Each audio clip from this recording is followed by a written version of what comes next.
Ayan, so what's up? Magtitip 101 tayo.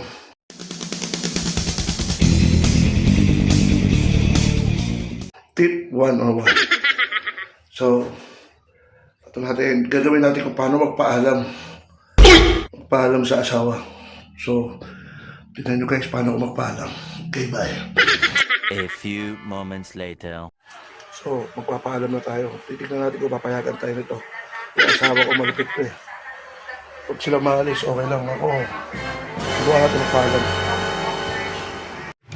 Magpaalam tayo. Doon kasi asawa ko. Subukan natin magpaalam. Sana payagan tayo. Tay. Sana payagan tayo.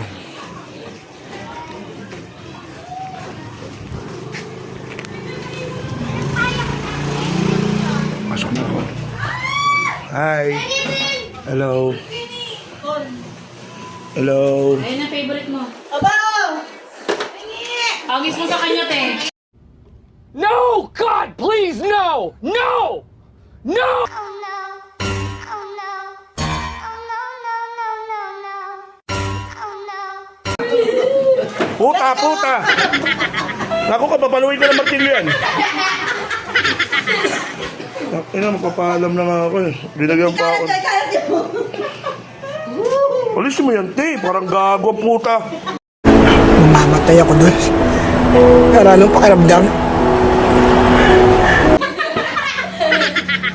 Ibis lang sa'yo eh. Pakalupo nga, ayaw pa.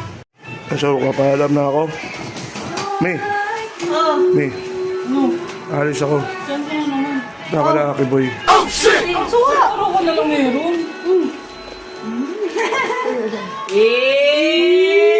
Ano yan? Nagbabawiin din ang bayad ah. Wala naman. Ayun. Di ba, Lopet? Diba? Yan, kayo magpaalam. O, ngiting-ngit. Uy, tigba tayo. Ito na yung bayad mo sa akin. Oh.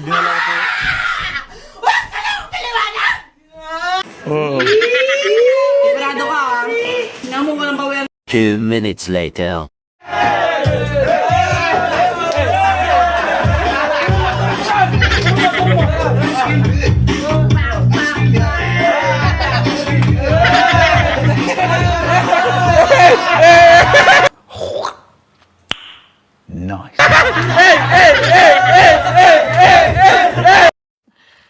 Sana all.